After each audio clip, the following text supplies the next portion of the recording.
What's up, hey? It's your boy Darren Brown with Darmac Builders, as well as Brightway Insurance, located in Miami Lakes, coming to you live on a Friday. Seems like a Friday today. The weather has taken a life of its own. It's overcast, raining here and there, depending on where you are. And I appreciate everybody who has been direct messaging me on the information that have been providing you, and I hope it helps you. I've tried to give you a smorgasbord of information, whether it's construction, insurance, or just in owning a business in general. And so one of the things that I got a lot of feedback on is the owning the business in general, because a lot of you out there has the talent, and you think that's all you need when it comes on to owning your business. And I'm here to tell you that it's a little bit more than talent.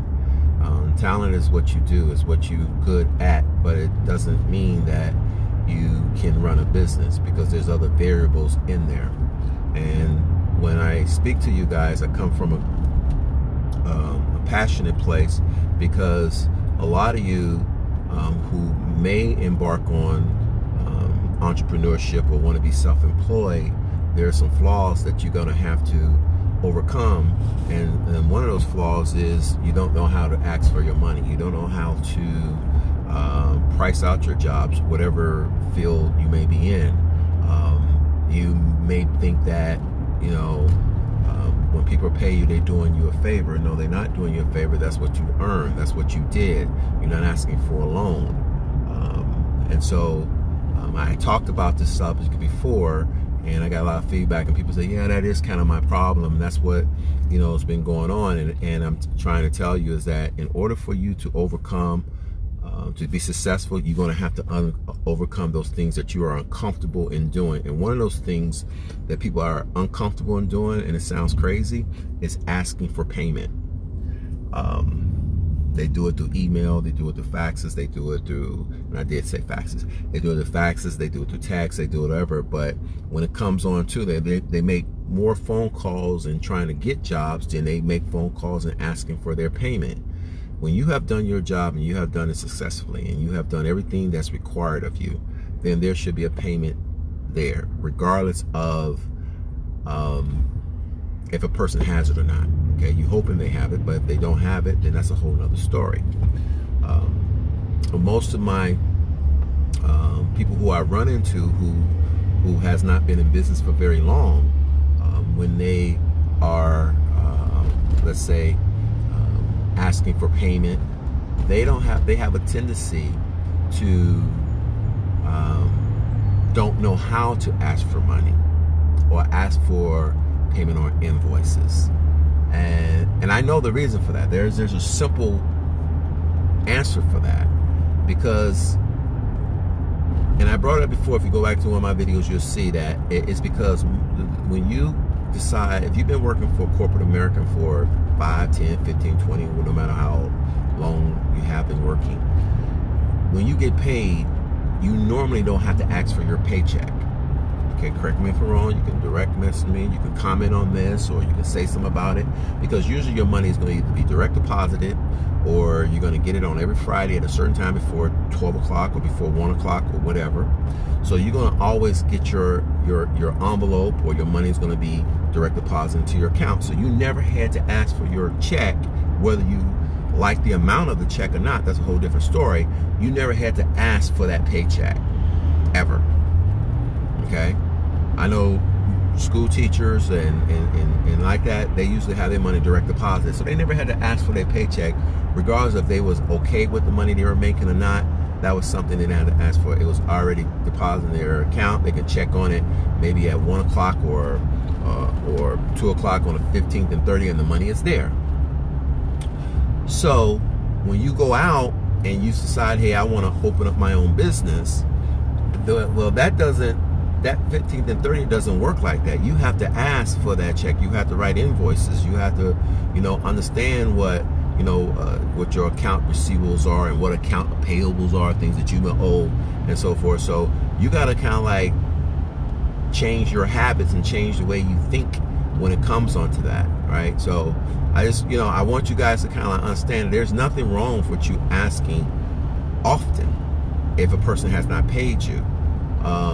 And then there's probably steps that you can take if they legal steps you can take, and if you haven't got paid on a particular project, whether you're in construction or whatever, if you're real estate, whatever that case may be. Okay, so I want you guys to understand that opening a business is not so much of your talent, because your talent is, yeah, that's probably the reason you open up your business, but in order to maintain and be operational from year to end or year out, billing is very important. Collecting your monies is very important. And just remember, no one's doing you a favor by paying you what is owed to you. So if somebody owes you $100, that's your $100.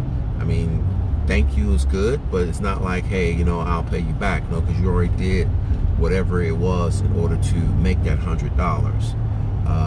And if you have to call, I really don't care if I call a person 10 times when it comes on to collecting my money, because that is my money. But if I have to call you 10 times, then there is a problem. Okay, just remember that part. If you have to call somebody 5, 6, 7 times when they know that they owe you money, then there's a problem. Okay, right then and there. And then you will have to make a business decision. Hey, do you want to continue to work with a person like that, or is this one of those situations that's happening, or whatever? Okay, so all those things are going to come into play when you own a business. Okay, don't get, understand what your overhead is when you own a business. Okay, you got to kind of come to grips with that. How much money do I need to make on a monthly basis to keep my doors open?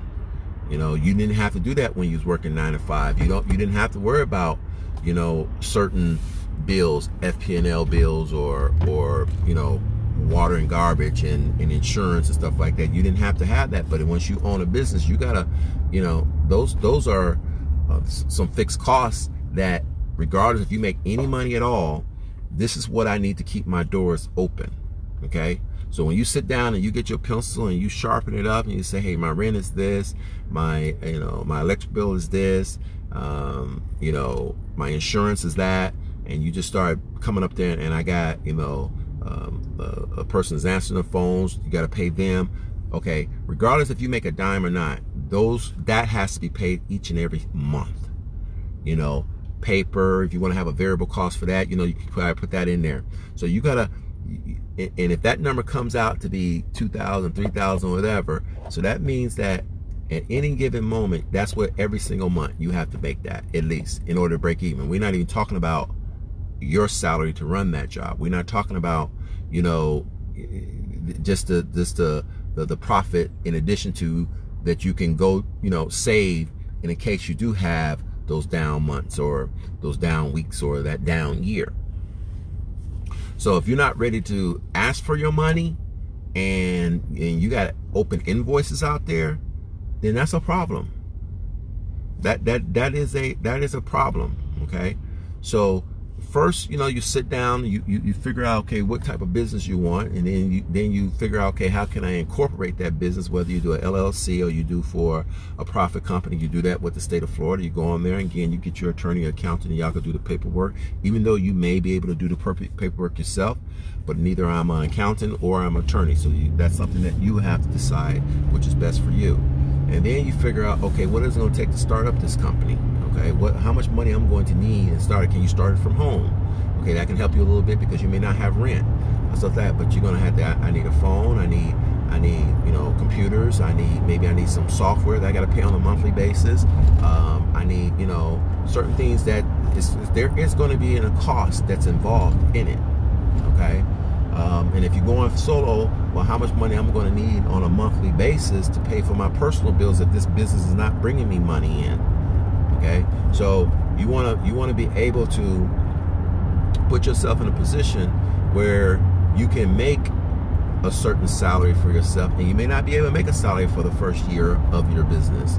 You just probably making enough to put in your business, so make your business survive until you get a name out there, until you get a following out there, or whatever. So you can't get discouraged on it, like thinking, oh, I'm gonna make profit within the first 3-4 months, or I'm gonna make this much money and I'm gonna earn this much money. It may not come as quickly as you have drawn it up on paper. okay? Because you still got to go out there and sell it. You still got to go out there and convince people whatever product you have that you're selling is probably already existing. So you got to convince people that, hey, you need to deal with me as opposed to dealing with my competitors, okay? So that's going to be a selling on your part that you would have to do, all right? So I just, I'm glad you guys are listening. I'm glad you guys are responding. These videos are going to be available, to you guys on, you can go to, my Facebook account, my YouTube account. You can look at them, because that's why I try to keep everything in track. If you want to go back, you can share it with somebody if you like.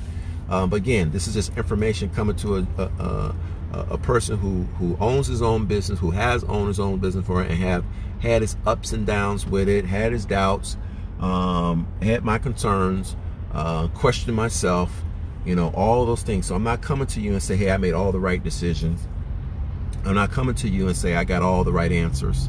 What I'm telling you is that the things that I am sharing with you are things that I had experienced and how I got through them and what I needed to do to get through them. There is going to be competition no matter what field you are in. No matter what you do, you're gonna have to compete for that particular business and that particular service. You're gonna have to do certain things that others may not do, or others may not want to do. And if you're in good spirits and you understand your craft and you understand what you do, you're going to get business, because some people are going to work. People are going to work with who they want to work with. I'm a true believer in that. And if you do what you have to do and you become a student, you are going to get some of that business.